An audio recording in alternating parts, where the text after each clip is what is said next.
राधे राधे। वैशाख मास में आने वाली शुक्ल पक्ष की एकादशी तिथि को मोहिनी एकादशी का व्रत किया जाता है।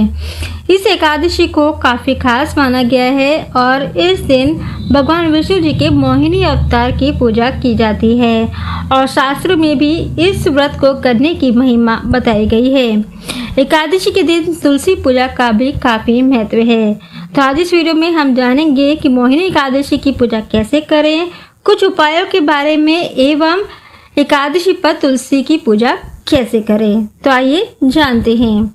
हरे कृष्णा, राधे राधे। स्वागत है आपका कन्हैया स्टोरी की आध्यात्मिक यात्रा में।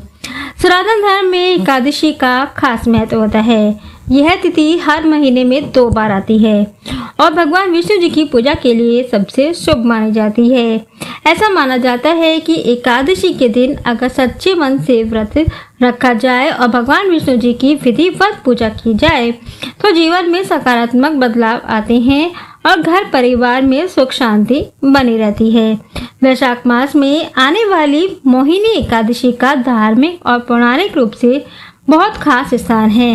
इसे भगवान विष्णु जी के मोहिनी रूप की याद में मनाया जाता है। इस दिन भक्त व्रत रखते हैं, पूजा करते हैं। इस दिन पर व्रत करने के साथ साथ तुलसी पूजा का भी महत्व माना गया है। तुलसी भगवान विष्णु जी को प्रिय मानी गई है। ऐसे में अगर आप इस दिन विधिवत रूप से तुलसी की पूजा करते हैं तो इससे आपको धन समृद्धि का भी आशीर्वाद मिलता है। तो आइए जानते हैं कि मोहिनी एकादशी कब है, पूजा का शुभ मुहूर्त क्या रहेगा, पूजा विधि क्या रहेगी, व्रत कथा क्या है और तुलसी पूजा विधि। मोहिनी एकादशी कब है? पंचांग के अनुसार एकादशी तिथि की शुरुआत 7 मई 2025 को सुबह 10:19 पर होगी और उसका समापन 8 मई को 2025 को 12:29 पर होगा। इसीलिए उदया तिथि के अनुसार एकादशी का व्रत 8 मई को रखा जाएगा। पारण का समय रहेगा 9 मई को सुबह 5:34 से लेकर सुबह 8:16 तक और पारण तिथि के दिन द्वादशी तिथि समाप्त होने का समय रहेगा दोपहर में 2:56। अब आइए जानते हैं एकादशी की पूजा विधि। मोहिनी एकादशी व्रत की शुरुआत सुबह जल्दी उठकर स्नान करने के बाद साफ वस्त्र पहनकर की जाती है। घर के मंदिर को साफ कर भगवान विष्णु जी की मूर्ति या फोटो के सामने दीपक जलाएं। इसके बाद तुलसी पत्र, पीले फूल, पीला वस्त्र, पीला फल और भगवान को प्रिय पकवान चढ़ाकर पूजा की जाती है। प्रिय पकवान में आप साबूदाने की खीर, माखन, मिश्री आदि का भोग लगा सकते हैं। इस दिन व्रती पूरे दिन उपवास रखते हैं और केवल फलाहार करते हैं।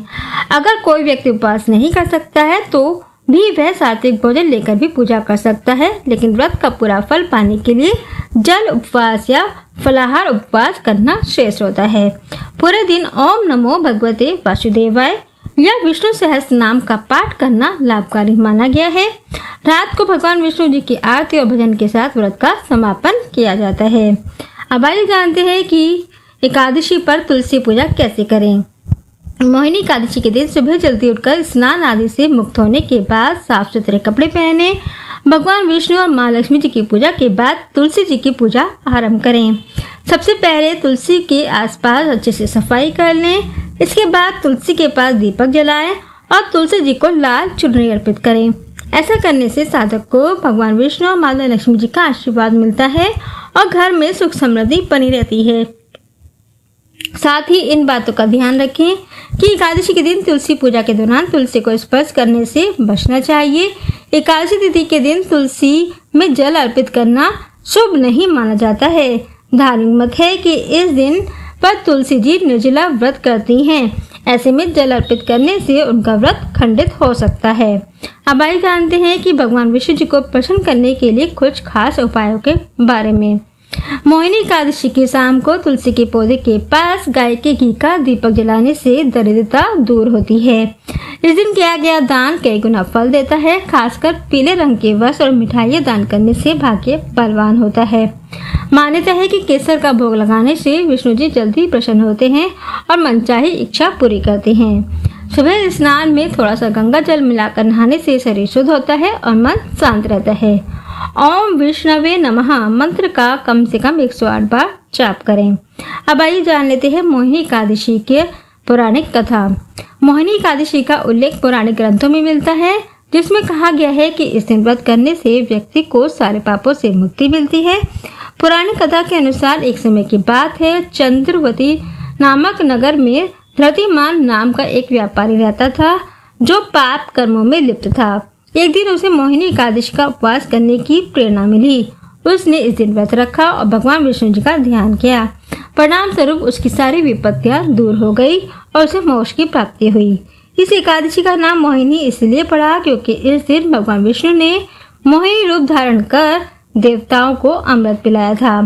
तभी से ये एकादशी बहुत ही शुभ मानी जाती है और इसके व्रत से बड़ी बड़ी कठिनाइयों से मुक्ति मिलती है। तो ये थी जानकारी कि मोहिनी एकादशी की पूजा कैसे करें, तुलसी पूजा कैसे करें, एकादशी पर कौन से उपाय करने से भगवान विष्णु आपसे प्रसन्न होंगे और एकादशी की व्रत कथा। तो आप सभी पर भगवान विष्णु जी की कृपा बनी रहे। तो आज की वीडियो में इतना ही, अगले वीडियो में फिर मिलेंगे, तब तक के लिए जय श्री राधे।